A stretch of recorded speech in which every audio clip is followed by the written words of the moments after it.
Bismillahirrahmanirrahim. Assalamu alaikum, dear participants and viewers. Welcome to this session of textual study of the Quran. We are studying Surah Araf, which is the seventh surah of the Quran, and it is the second surah of the second chapter of the Quran also. The second chapter of the Quran is the chapter that actually culminates in the ninth surah, and it is this surah that pronounces judgment against the adversaries of the Prophet, peace be upon him, the adversaries being the idolaters, the people of the book, and the hypocrites. So all of them, they are taken to task, and they are told that if they don't mend their ways, then a final decision is just around the corner. And so the build-up is from surah number 6, 7, in which the Quraysh are addressed. They are told that as far as the reality is concerned, it is being conveyed to them. It's nothing new to them. They have associate partners with God without any justification. And surah number 7 in particular adduces the same facts through historical reasoning. And we'll start off with verse 31. It says, Ya bani Adama khuzu zinatakum inda kulli masjid wa kulu washrabu wa la tusrifu innahu la yuhibbul musrifin.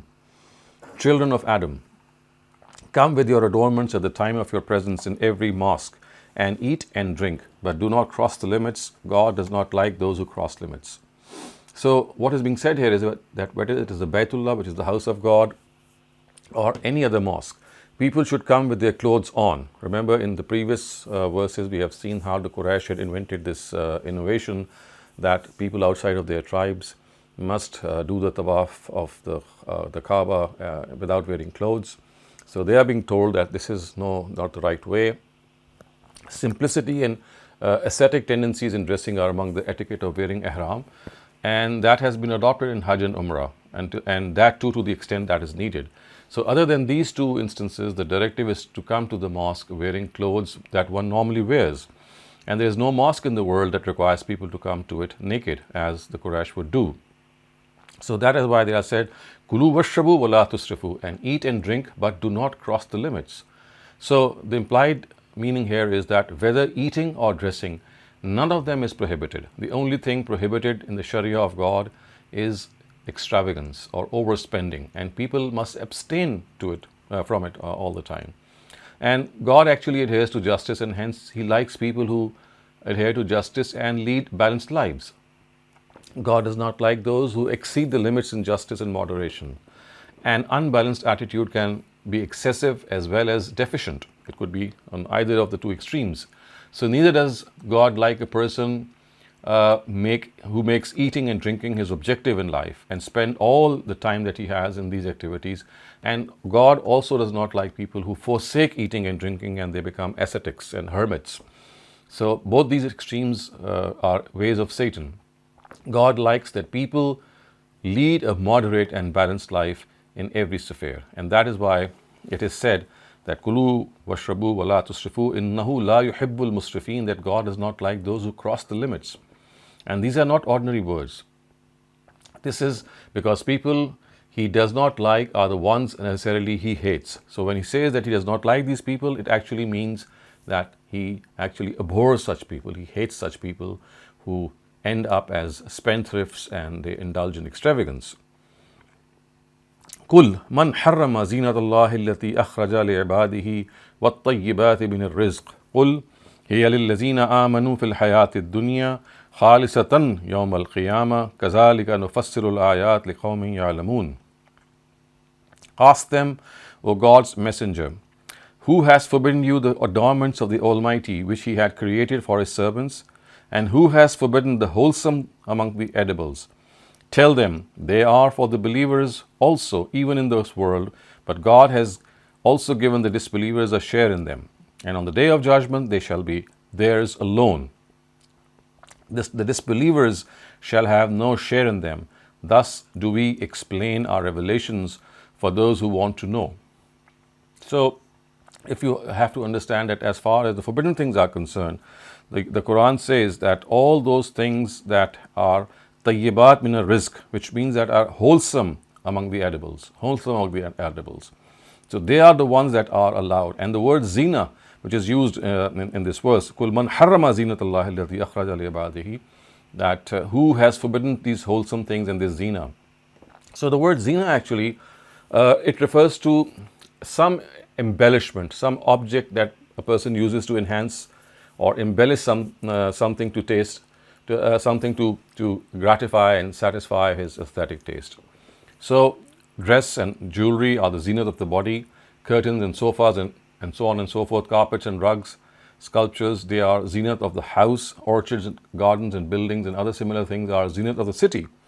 And as we all know that music is the zenith of the voice and poetry is the zenith of words. So what the Almighty is trying to point out here is that, we understand what he's trying to point out here, is that the sophistic interpretation of religion or the mystic interpretation of religion, which Sufis do, they think that all these things are illusions, and they generally regard them to be prohibited, that all things that make you indulge, they think that these are forbidden and undesirable and unworthy, and they have to be forsaken because they think that these are impediments to spiritual enhancement. But if you look at the Quran, it does not subscribe to this view. It refutes all these tendencies and all these points of view. It actually very strongly says that all these things are lawful. In fact, in this verse, it actually chiding the inquirers of the person who dares regard as unlawful what God has created for human beings. These words are actually a statement of argument that none of God's acts are meaningless. If He has created these things, then the purpose is that people use them while giving due regard to His limits. And their mere existence shows that there is no undue restriction on their use. This is something very important to understand. And people who actually enter the fold of religion, they often become very die-hard, in fact, hard-hearted individuals who think that they have to forsake the pleasures of life. This is not what the Quran has said. He says that these are the zina. They have been given as a favor to the believers. And they are for the believers also even in this world, which means that these sentences, they express the fact that what is not for the believers or the disbelievers has to be understood. That these words, that benefiting from God's favors is neither against faith nor piety. God has in fact created all these things for the believers. So the rejectors of God receive these things because the believers are blessed them, and as a byproduct that they are blessed with these things, and because of the period of trial which they have to endure in this world. So the disbelievers, they get these pleasures as a byproduct because the believers are blessed with them, and because they are to go through or endure a trial in this world. But in the hereafter, God says that they shall be solely reserved for the believers. All these things, all these embellishments, all these zina, the rejectors will have no share in them, and they shall be deprived of them forever. This is actually an amazing declaration of the Quran. It's something so fantastic that contrary to religious concepts and teachings of sophistic points of view and religion, it presents a completely different aspect of religious life. Instead of urging people to forego the pleasures of this world in order to attain the nearness of God and union with Him, the Quran has actually urged the believers to abstain from being spendthrifts, but to benefit without any hesitation from all the objects of embellishment or zina within the limits prescribed by God, and to show gratitude for His favors. This is a real game changer. And we have to understand that the point of view of the Quran is so different, it is so balanced, it allows us to benefit from these things. It only asks us to not go to extremes.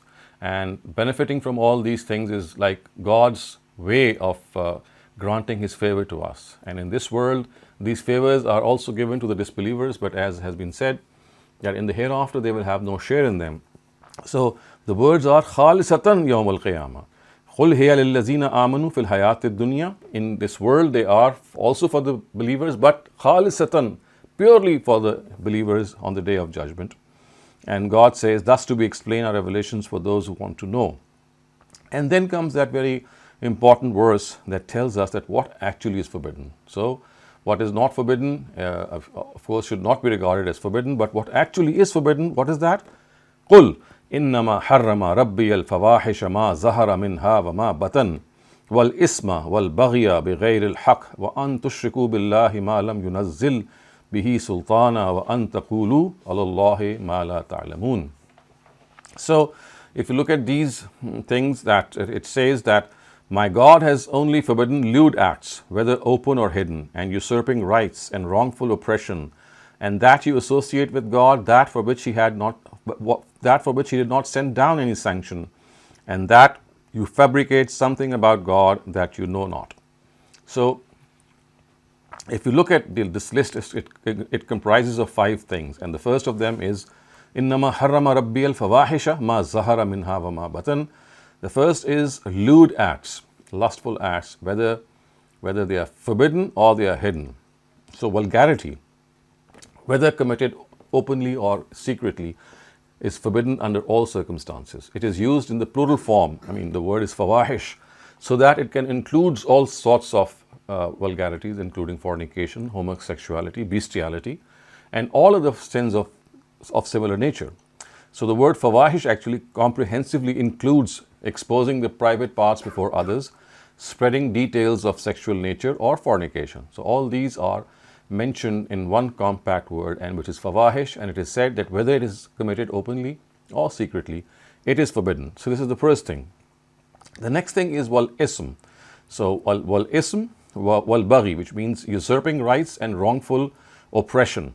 So qualifying the word oppression with wrongful, as you can see, that if you usurp rights and you indulge in your wrongful oppression, it would mean that you are doing something which is of heinous nature. It does not mean that there are some types of oppression which are not wrongful. Every type of oppression is wrongful per se. So the word is also used to qualify the crime of killing the prophets of God, as we know that has been used in this sense. So oppression, of course, is something which is al-baghi bi ghair al-haq, which means that it has absolutely no justification. And the word ism here is used in the sense of usurping rights. And whenever it occurs in this way with baghi, it always means usurping rights. So this is the second and third thing. Ism and baghi bi ghair al-haq, the second and the third. Now what is the fourth thing? وَأَن تُشْرِكُوا بِاللَّهِ مَا لَمْ يُنَزِّلْ بِهِ سُلْطَانًا, that you associate with God that for which He did not send down any sanction. So this is stated because no argument, whether intellectual, scriptural, or natural, in favor of polytheism has ever been presented, nor will it ever come to be presented. So that is why it is said, "An tushriku billahi," that you associate partners with God without any rhyme or reason, without any justification. And the fifth and final thing which is mentioned here is وَأَن تَقُولُوا عَلَى اللَّهِ مَا لَا تَعْلَمُونَ, that you fabricate something about God that you know not. So it is evident from the preposition in technical Arabic, because the verb and the preposition do not collocate. So the actual construction is to the effect muftarina ala Allah. You see, it says that muftarina ala Allah, an taqulu muftarina ala Allah, which means that you ascribe edicts regarding the lawful and unlawful on the basis of your personal preference. And if in accordance with personal desires, religious innovations are invented, or if Sharia directives are fabricated and then ascribed to God, then these expressions and these practices, they actually are denoted by this fact that an taqulu Allahi ma la ta'lamun. So in other words, bid'at, or all forms of innovation, that you make a religious act and then you say that it is you make up a religious act and say that it's part of religion and it is something that has been prescribed by God. So all this is called bid'at, and in the language of the Quran, an taqulu ala Allahi ma la ta'lamun, that you ascribe to God which He never said. So these are the 5 things the Quran has emphatically stated. So all things that have been prohibited, except for the edibles, because tayyibatim min risk, they have been stated separately. But all the rest of the list of forbidden items, they fall under these 5 categories. So either they are fawahish, or they are ism, which means they belong to usurping rights, or they are baghi bi ghair al-haq, that you exceed the limits without any justification, or they are of the nature of shirk, which is the 4th one, and the 5th one is any sort of religious innovation. So these are the 5 prohibited items, 5 prohibited categories, we can say, and all items, they fall under either of these categories. And anything which does not fall in these categories, it can safely be said that they cannot be regarded as prohibited. So the question that arises after reading this directive regarding zinat is that what then is forbidden in the Sharia? So the verse has answered this question in a very, very emphatic way, as I just said, that besides some edibles which have already been dealt earlier on, Just 5 things, only these 5 things have been prohibited, and no one has the power to declare anything above and beyond these 5 things as prohibited. So anything which will fall in the ambit of these 5 categories will be regarded as prohibited. وَلِكُلِّ أُمَّةٍ أَجَلٌ فَإِذَا جَاءَ أَجَلُهُمْ لَا يَسْتَأْخِرُونَ سَاعَةً وَلَا يَسْتَقْدِمُونَ. At this moment you have no fear, but one day he shall definitely seize you due to your rebelliousness regarding all these prohibitions, because a time has been appointed for each nation. A time has been appointed for each nation, then once its time ends, even for a moment, it can neither be pushed back nor moved forward. So it is evident from this that just as people have an appointed time after which they pass away, nations and people too have an appointed time after they just fizzle away from the stage of this earth.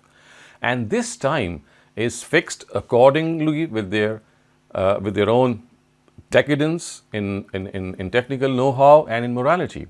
If in this situation the truth is conclusively communicated to them by messengers of God and they still do not mend their ways, then God sends down His scourge and torment on them.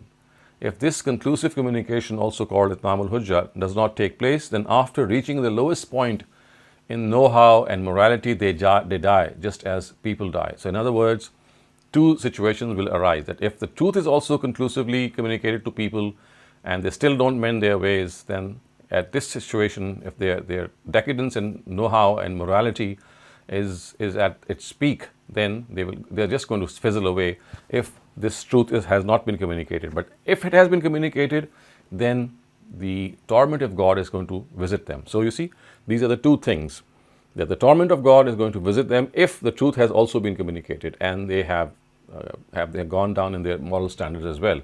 But if the truth has not been communicated fully, which is of course in times when messengers of God are not there, then they are not visited by a scourge or by a torment. They just fizzle away and they just disappear from the face of this earth. And that is why we know that in the Quran it has been said that there is no such nation which God does not destroy before the day of judgment or does not send down stern punishment on them. So every single nation has to pass through either of the 2 options. Either it fizzles away with life or time, or it is destroyed because of its the fact that in spite of being communicated the truth, it did not mend its ways. And history actually tells us that first the progenies of the Hamites, which was the son of Ham, who was the son of Japheth, and Japheth we know is the 3rd son of Noah. So they were the ones who appeared on the face of the earth. And then we know the same ascendancy was given to the Semites. And Semites, of course, are the ones through which the Semitic races are born. The Prophet Abraham and his progeny are all Semites. And after that, the progeny of Japheth, which is the 3rd son, as I just said. So Sam, Ham, and Japheth, the 3 sons, so the Japhites are the ones who are actually the last of these nations to grace this earth. And of course, they are the ones who are still living. And it seems from the Quran that with them, with their demise, the history of this world will also end. And the Quran says that after this, the day of judgment will come.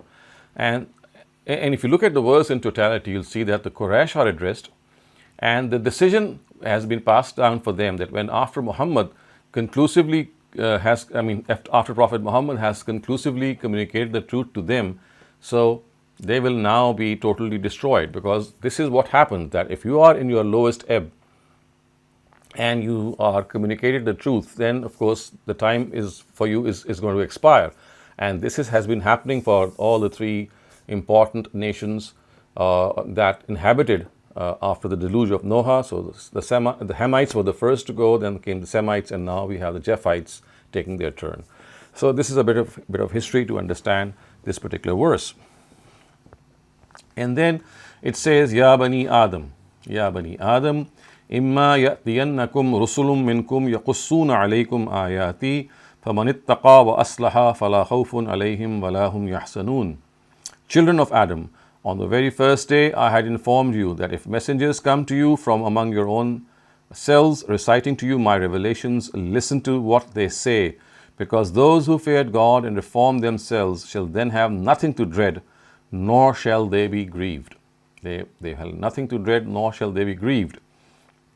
So this is a reminder of the promise that we know has already been mentioned in the Quran, that the Quraysh are the adversaries here, we know, and the purpose of this verse is that since a messenger has now been sent to them, and they must not be slack anymore. They had the chance to be slack for so many centuries after Ishmael, but now a messenger has come to them once again in the form of Prophet Muhammad. So they should now follow him if they want to be secured from the trials of Satan and from the wrath of God.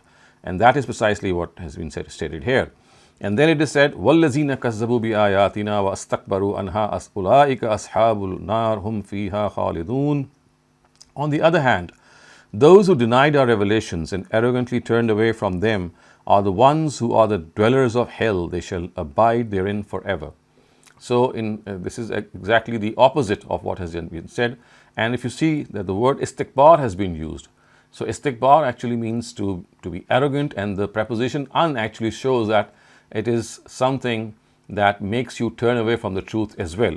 So وَالَّذِينَ كَذَّبُوا بِآيَاتِنَا, the verse says that if they deny our revelations, the revelations of God, and they show arrogance in denying them, then they are the people who are going to become the fireword of hell in the hereafter, and they'll stay in it forever. فَمَنْ أَظْلَمُ مِمَّنِ افْتَرَى عَلَى اللَّهِ كَذِبًا أَوْ كَذَّبَ بِآيَاتِهِ. So who can be more unjust than those who impute falsehood to God or deny His revelations? أُولَٰئِكَ يَنَالُهُمْ نَصِيبُهُمْ مِنَ الْكِتَابِ حَتَّى إِذَا جَاءَتْهُمْ رُسُلُنَا يتوفونه قالوا أينما كنتم تدعون من دون الله قالوا ضلوا عنا وشهدوا على أنفسهم أنهم كانوا كافرين. So, who can be more unjust than those who impute falsehood to God or deny His revelations? What has been written for them in their record is their share in the life of the hereafter will reach them, until when our angels come to them to claim their souls, they will ask, "What are those whom you worship besides God?" They will reply, "All of them have been lost upon us," and will bear witness against themselves that they were in fact disbelievers.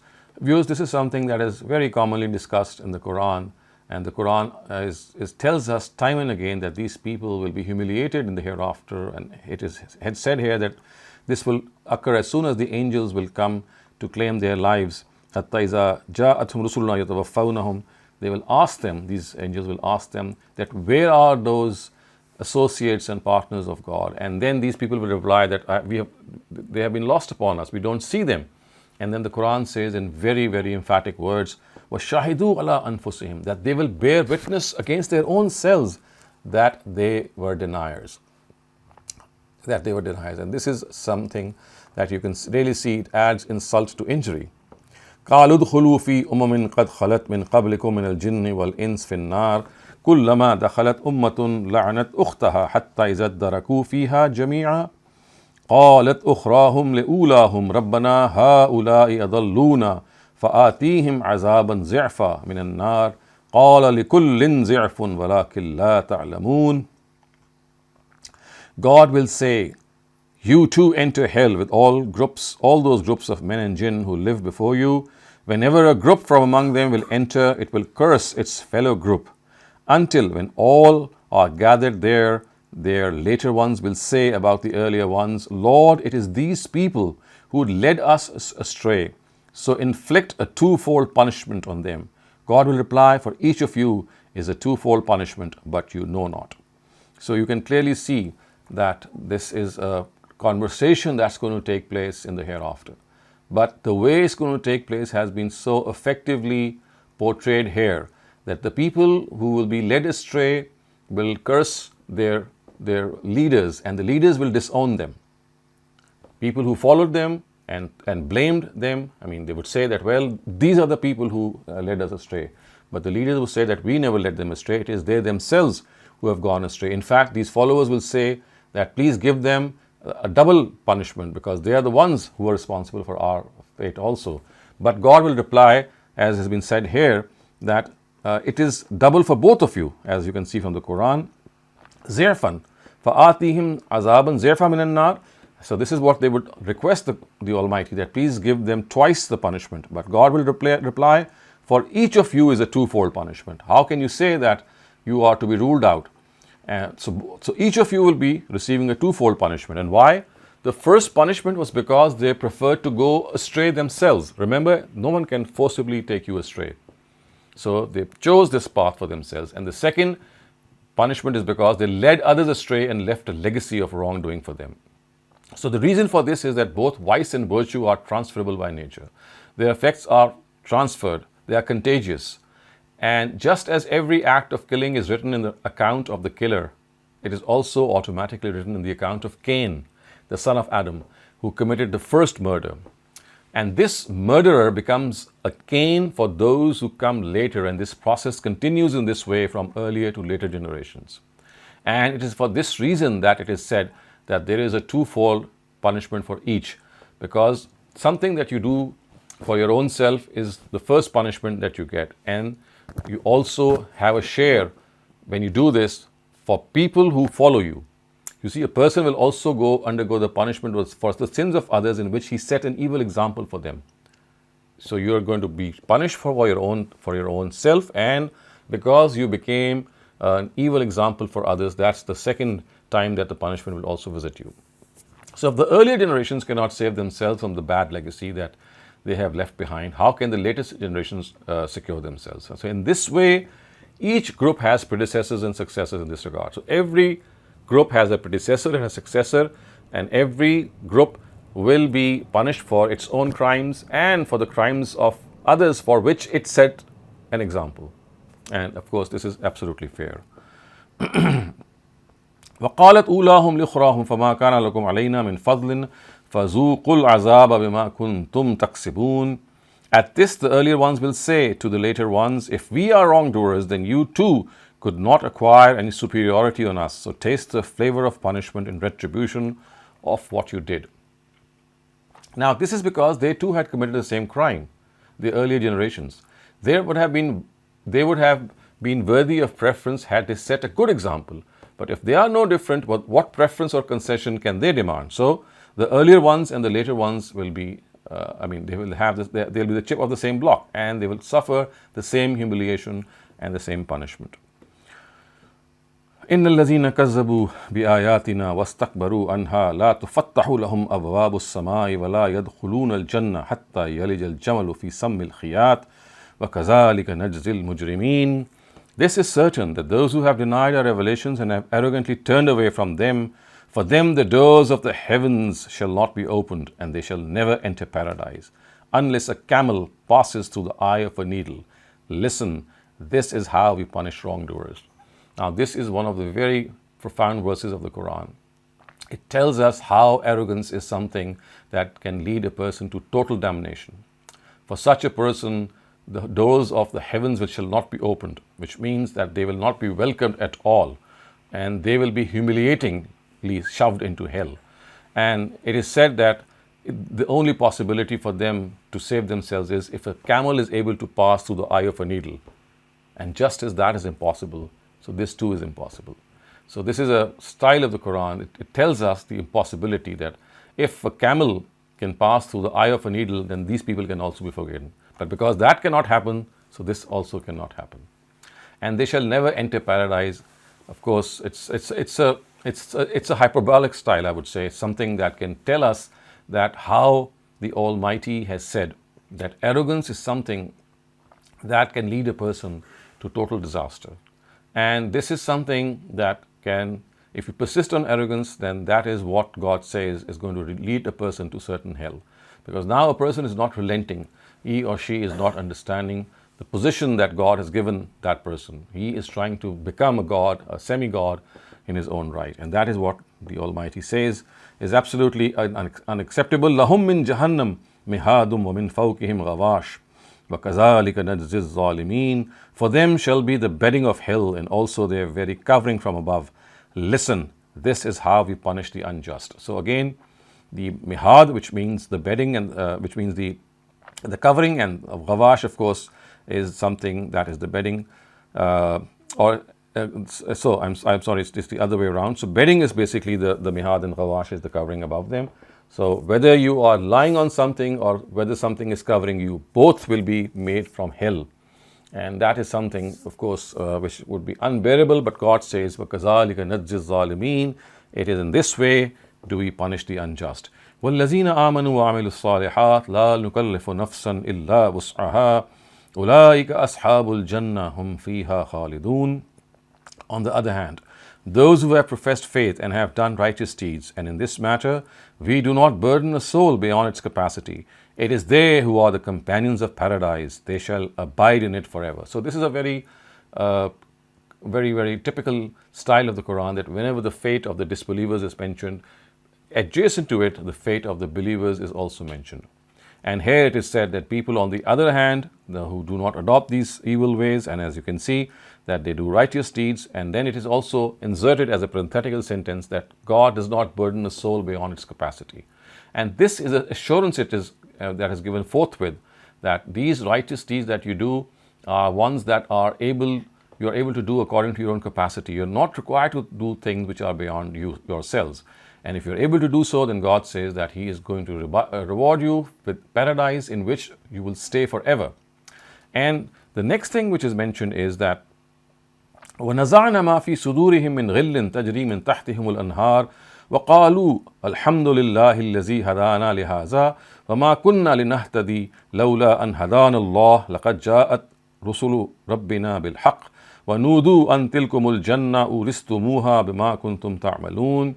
We shall banish every grievance of their hearts. Rivers will be flowing beneath them, and they will say, gratitude be to God who guided us to this path. And had God not given us this guidance, we would never ourselves have been able to reach this path. In reality, the messengers sent by us had brought down the absolute truth. At that time, they will be called, this is the very paradise that you have been made heirs of because of your good deeds. So they shall abide them in it forever, and every grievance shall be banished from their hearts. وَنَزَعْنَا مَا فِي صُدُورِهِم مِّن غِلٍّ. So in other words, people in hell, on the other hand, as they will be cursing and rebuking one another, but this will be in entire contradistinction to what will happen to the people of paradise. They will lovingly greet one another.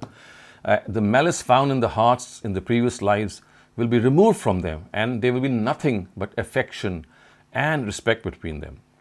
And the Quran says that you have to understand this, that we would never ourselves have been able to reach this path without the guidance of God.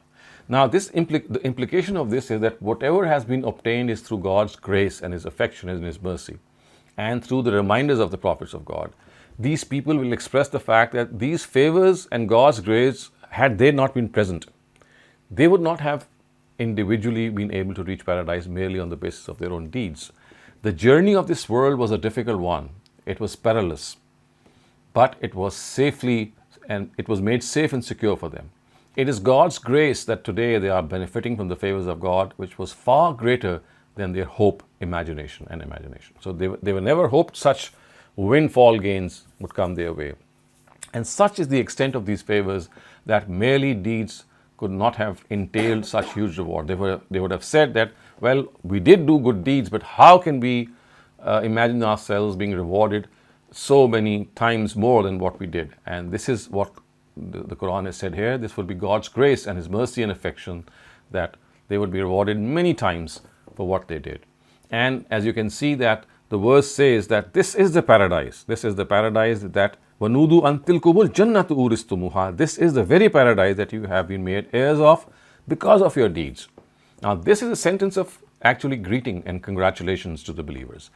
Indeed, they have reaped success and gained the paradise lost by their forefathers, and this is something which belonged to them, and their efforts proved that they were worthy of being returned this belonging. So the statement of the dwellers of paradise basically cited in which they regard paradise to be God's blessing on them and not the reward for their efforts. So basically, if you can see that the believers are saying that the paradise we have earned could not have been merely because of our deeds, because they were this big and the reward we are getting is so big.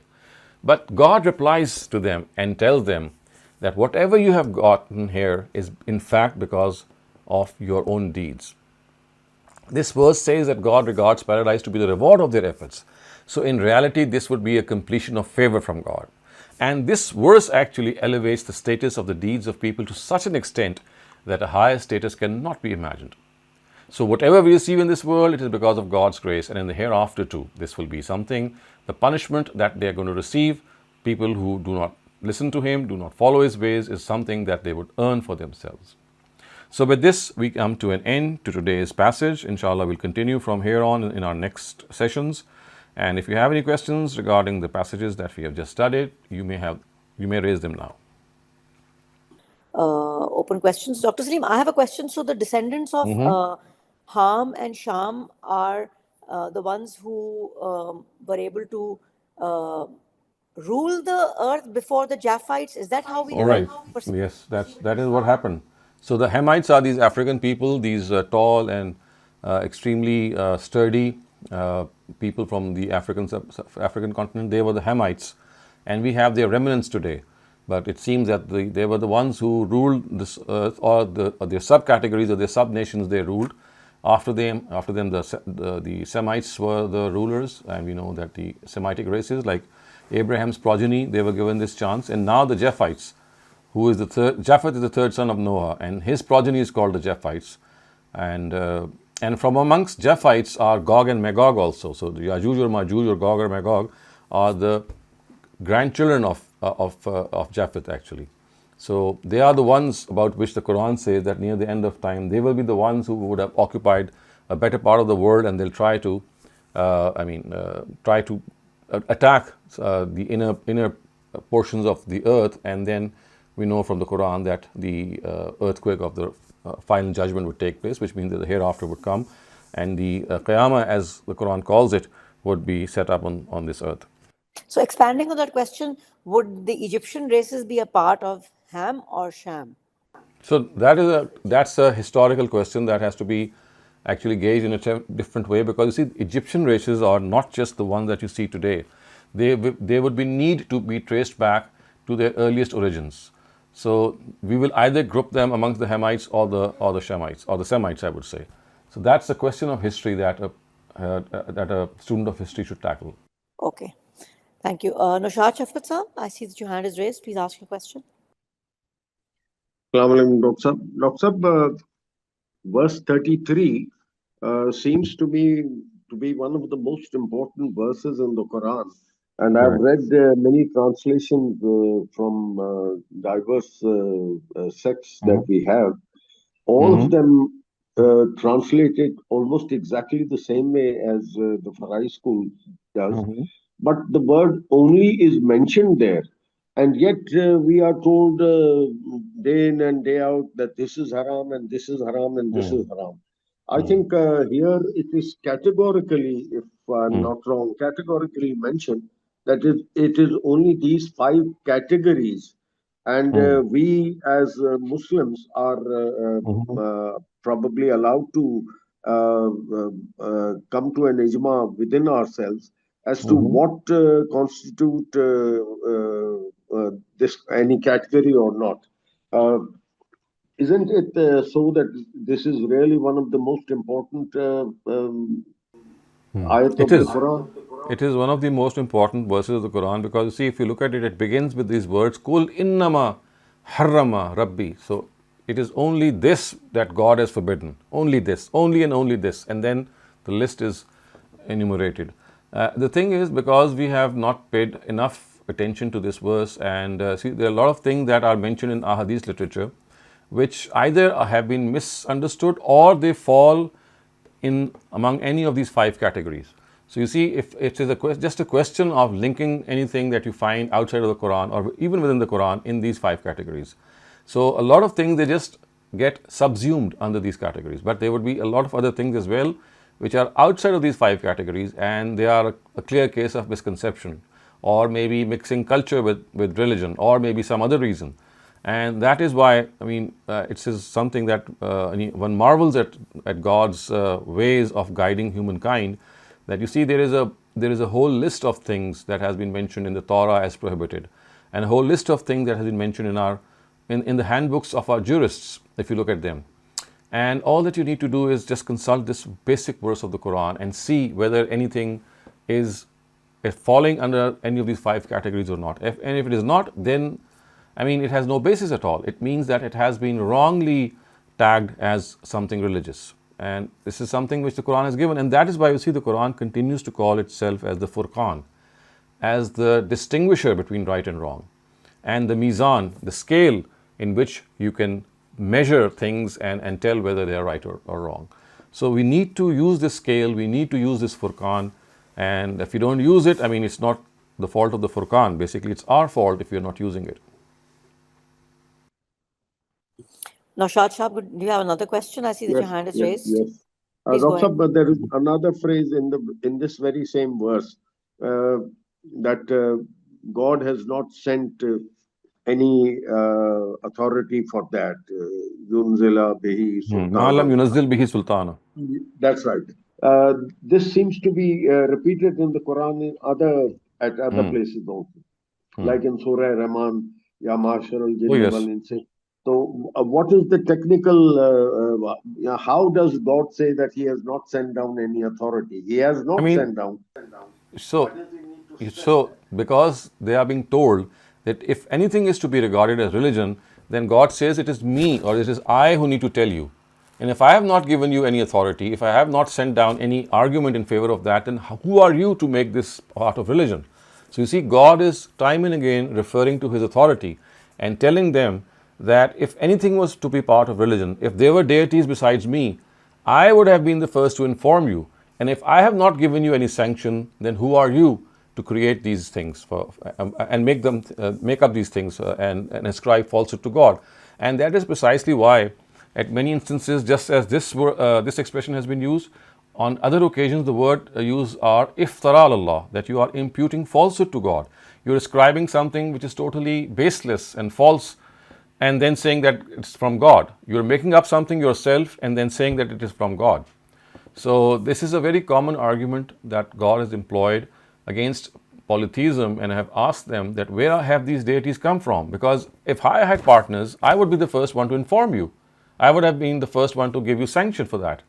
And in the absence of that sanction, you have no way, you should in no way accept anything unless I tell you. But repeatedly, human beings, they exceed this authority. Thank you very much, sir. Thank you. Okay, I don't see any raised hands at this time, Dr. Saleem. If anybody has any questions, please go ahead and ask them.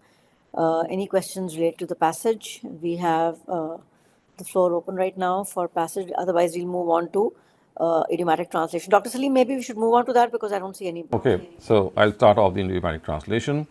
Ya Bani Adam, Ya O Bani Adam. Bani is progeny, Adam is Adam. So, O progeny of Adam, Khuzu, take hold, Zinatakum, your zina. So the word zina can be translated as embellishment. Take hold of your embellishment in the near, kulle, every, masjid, mosque. So take hold or get hold of your embellishments, or maybe grace your embellishments, or wear your embellishments in near every mosque. Wa and kulu, eat. Wa and washrabu or ushrabu, drink. Wa and la, not. Tusrifu, indulge in extravagance. So eat and drink, but do not indulge in extravagance. Innahu, the one who does so, la, not. Yuhibbu, liked. Al-musrifin, those who exceed limits. So innahu exactly, if on the contrary, is something that relates to God. So innahu would mean indeed he, indeed God. Inna, indeed, who is God. Innahu, indeed God. La, not. Yuhibbu, like. Al-musrifin, those who are spendthrifts or those who are extravagant. So God does not like the extravagant. Qul, ask them. Man, who. Harrama, declared prohibited. Zinat Allah, God's zinat or God's embellishment. Allati, that. Akhraja, that he made. Li'ibadihi, for his people. Ibad is people.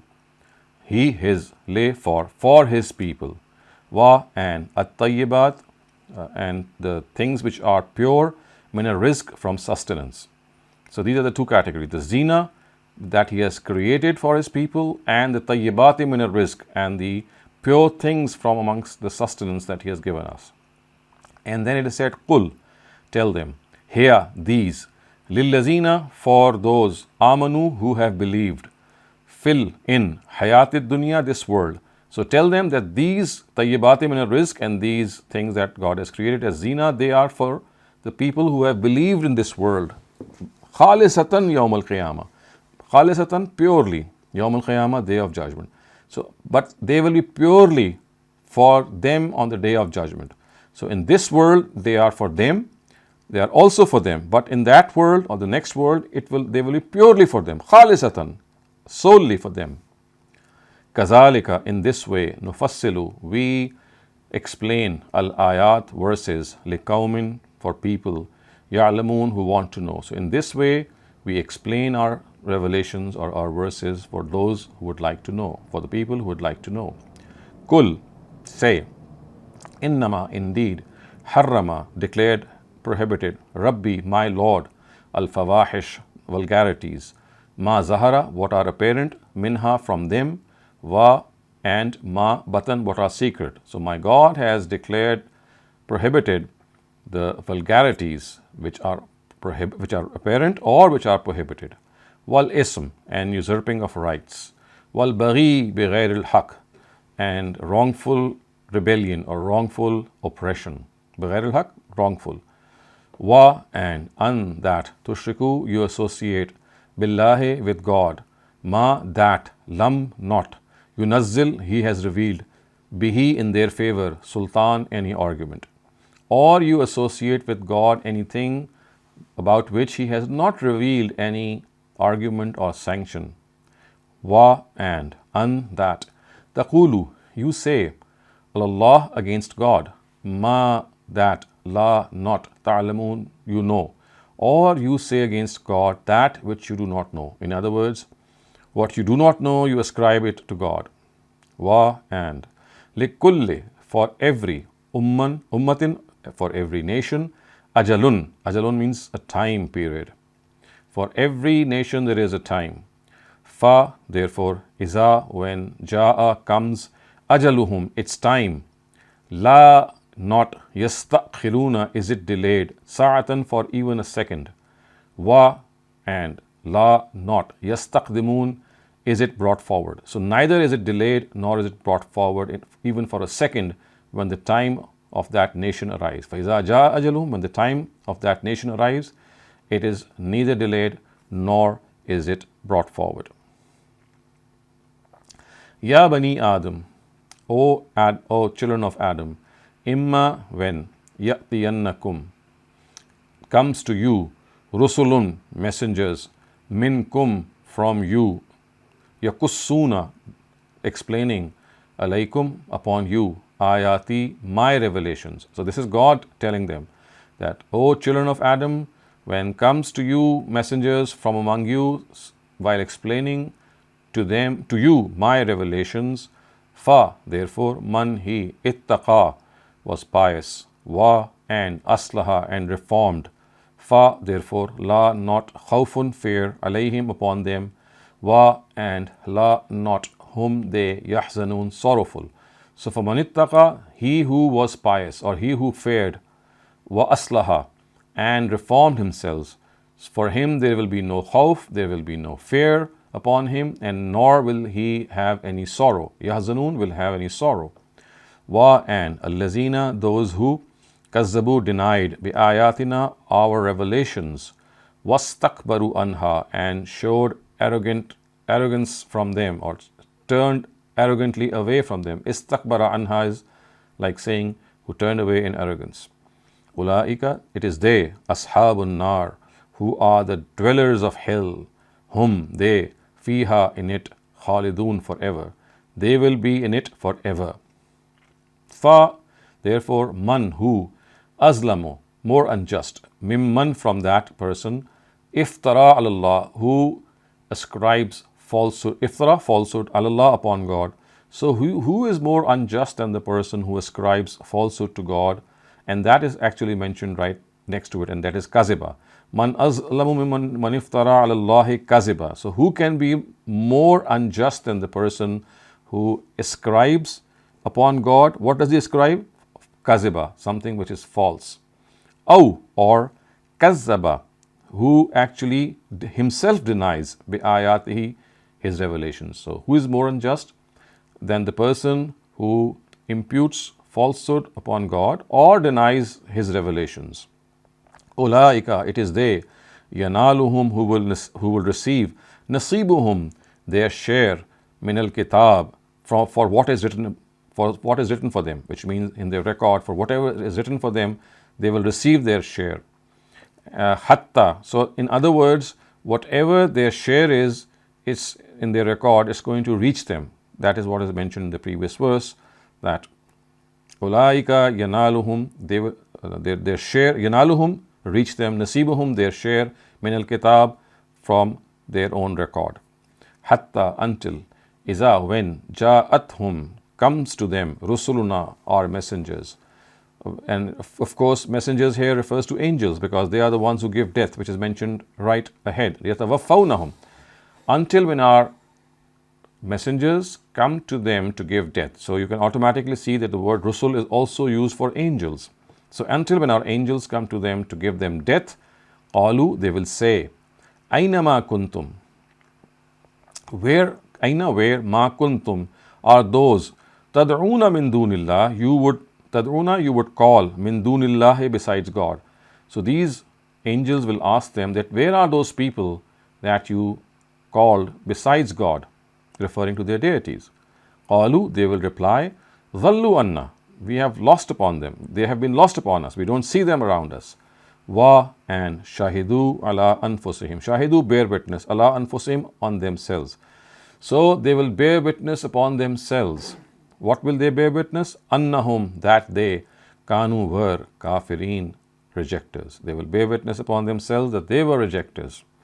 Qala, so God will say, udkhulu, enter, fi, among, umamin, nations, kad khalat, who were before, min qablikum, you. So enter upon the nations who were before you. And who are they? Min al jinni wal ins, from amongst the jinn kind and from amongst the mankind. And then finnar, that is something that was not mentioned earlier on. So that fi is repeated here. Fi finnar, because these nations upon which they will enter would have already entered hell. So it will be as if it is being said to them that you also enter amongst the nations that were before you, amongst jinn and men from among the dwellers of hell. So you enter amongst them who were already before you in hell. Kullama, whenever, dakhalat, enters, ummatun, a group of people, la'anat, it will curse, ukhtaha, its fellow group. So every time a group will going to enter hell, it's going to curse its fellow group. Hatta, until, izzat daraku, iza, when, it daraku, they are gathered, fiha, in it, jamia, all of them. Until all of them have gathered in it. Gathered in it means gathered in hell. All of them have gathered in hell. What will happen? Qalat ukhrahum le'ulahum. Ukhrahum would mean the later ones. The later ones will say le'ulahum, to the earlier ones. So the followers will say to the leaders, Rabbana, O God, azalluna, they are the ones who led us astray. Fa'atihim, so give them, azaban zirfa, the double punishment, minan nar, from hell. Qala, God will say, likullin, for each, zirfun, double. So for each is double, not just for their predecessors, but for every person. Walakin, but, la ta'lamun, la, not, ta'lamun, you know, but you do not know. Waqalat ulahum li ukhrahum. So it's now the other way around. Now the earlier ones will say to the later ones. Initially the later ones were said about the earlier ones. Now it will be the reverse. The earlier ones will say about the later ones. What will be they will say? Fama kana lakum. Fa, therefore, ma kana lakum alayna min fazl. Ma kana lakum alayna min fazl would mean that you were not able to acquire any fazl upon us. فَمَا كَانَ لَكُمْ عَلَيْنَا مِنْ فَضْلٍ, you do not have any fazl or superiority over us. I mean, you are the same as we are. Fa, therefore, zuku, taste, al-azab, punishment, bima, because kuntum, you, taksibun, were earning. So now taste the azab, taste the punishment, bima kuntum taksibun, because of what you were earning or what you were doing.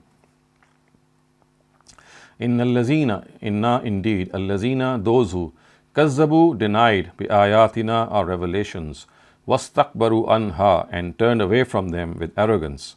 Wastakbaru anha, turned away from them in arrogance. La, not, tufattahu lahum, will be opened for them. Abwabus sama, the doors of the heavens. Abwab is the plural of bab, and abwab is the gates of heaven or the doors of heavens. Wa, and la yadkhuluna, they will not enter. Al Jannah, paradise. Hatta, until. Yalija, enters. Jamal, a camel. Fi, in. Some. I, al khayat, the needle. So they will not be able to enter paradise until a camel enters the eye of a needle. Wa, and. Kazalika, in this way. Najzi, we reward. Al mujrimeen, the wrongdoers. In this way, of course, the word jaza is not used in the positive sense, it is used in the negative sense, and in this way do we punish the wrongdoers. Lahum, for them, min jahannam, from Jahannam. Mihad, mihad is something which is going to be their bedding, something on which they are going to lie. Wa, and min fawkihim, and from above them. Ghawash, that which is going to cover them like a quilt. So, for them, the bedding will also be from hell, and what they are going to wear over them as a quilt, min fawkihim ghawash, that is also be something from hell. So for them shall be the bedding of hell, and for them shall also be the covering from hell. Wa, and kazalika, in this way, najzi, this is the way we punish az-zalimin, the unjust. Wallazina, wa, and allazina, those who amanu, professed faith. Wa, and amilu, did. As-salihat, righteous deeds. Otherwise, those who did righteous deeds, la nukallifu nafsan illa wus'aha, and la nukallifu, we do not hold accountable nafsan, a person, except wus'aha, what is in his capacity. So we do not hold accountable a person, or we do not burden a person except what is in his capacity. Ulaika, it is these people, ashabul jannah, who are the dwellers of Jannah, who are the dwellers of paradise. Hum fiha khalidun, hum, they fiha, in it, khalidun, forever. They will remain in it forever. Wa, and naza'na, we will brush away, or we will take away, ma fi sudurihim, whatever is in their hearts, min ghillin, which relates to anything which is of the nature of malice. So anything which is of the nature of malice or grievance, we shall take it away. Nazarna, we shall take away, ma fi sudurihim, whatever is in their hearts, min ghillin, from anything that is related to malice or grievance. Tajri, flow, min tahtihim, below them, al-anhar, rivers, and rivers or canals will be flowing beneath them. Wa, and qalu, they will say, alhamdulillah, gratitude to be God. Alhamdulillah, alhamd, gratitude, lillah, to God. Allazi, he who, hadana, gave us guidance. Lihaza, on this. Alhamdulillah, allazi hadana lihaza, gratitude be to God who guided us to this. This, of course, refers to the fact, to this path. Lihaza sirat. Lihaza sirat. Wa, and ma, not. Kunna, were, linahtadiya, and we would not have been guided. Wa ma kunna, we would not have been, linahtadiya, guided. Law, if, la, not, an, that, hadana, gave guidance to us, God. We would not have been guided until or unless God had guided us. La, indeed, la, therefore, or you can say that it's like a particle of stress or emphasis. So, certainly, kad, indeed, ja'at, came, rusulu rabbina. Rusulu rabbina, the messengers of our Lord. The messengers of our Lord, bil haq, with the truth. So the messengers sent by us, or in other words, we can say, laqad ja'at rusulu rabbina, laqad, indeed, ja'at, came, rusulu rabbina, the Rasul of our Lord, or the messengers of us, bil haq, with the truth. So messengers sent by us had brought nothing but the truth. That is what is implied here. Wa, and nudu is like saying they will be called. They will be called out. What will be they called out? An, that. Tilkumul Jannah, this is the paradise. Uristumuha, of which you have been made an heir. This is the paradise of which you have been made an heir. This is a word that actually means which you have been made an owner or which you have been made part of. You've been given this paradise. You have been given this paradise as your ownership. Bima, because kuntum, you were ta'waloon, doing your deeds. So this is something that you have earned. This paradise is something that you have earned and it will remain in your possession. So this completes our literal and idiomatic translation. Sir, my question is rising in my mind is both the creations are sharing destiny in hellfire. That would be the same case in Jannah. Both creation will share in. Oh yes, of course. Yes, that is correct.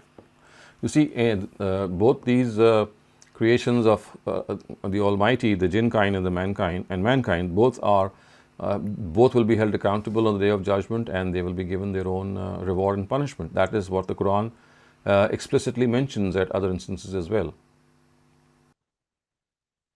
Jazakallah, sir. Thank you. Javed, Shehzad, please ask your question. If you can make sure right now that's related to the passage. We haven't opened the floor yet. Thank you. वैसे तो हमारा कोई ऐसा सवाल नहीं है क्योंकि माशाल्लाह गामदी साहब की वजह से और डॉक्टर साहब की वजह से बहुत सारी चीज़ें बल्कि सारी चीज़ें क्लियर हो चुकी हैं। बट एक चीज़ हम पूछना चाह रहे थे कि ये गोल्ड पहनने को यहाँ पे इसमें तो हराम किसी जगह पे नहीं लिखा हुआ कुरान में कि मर्दों पे गोल्ड हराम है। तो हमारी अंडरस्टैंडिंग ये है कि मर्द गोल्ड पहन सकते हैं, लेकिन कुछ हमारे अहबाब होते हैं, ऐसे अहबाब हैं जो बड़े लिखे लोग हैं काफ़ी, और कहते हैं कि साइंस प्रूफ करती है कि गोल्ड मर्दों पे हराम होता है, इसकी ये प्रॉब्लम्स आती हैं। तो हमने उनसे क्वेश्चंस किया कि हमें तो कोई ऐसा आर्टिकल साइंस ने अभी तक नहीं दिखाया, ना हमें मिला किसी जगह पर। तो अगर कोई ऐसी चीज़ मिलती है तो ज़रा प्लीज़ बताइए, अदरवाइज तो हमें कोई ऐसी चीज़ इसमें नज़र नहीं आती कि अगर कोई गोल्ड पहनना चाहे तो वो पहन सकता है कोई भी आदमी। तो अब पता नहीं हमारी अंडरस्टैंडिंग सही है कि गलत। Javed sir, we haven't opened the floor for general questions. If I can just hold that question back for a minute, maybe we will have some questions related to the passage. If anybody has any questions related to the This passage. passage is very, everything is clear, absolutely clear.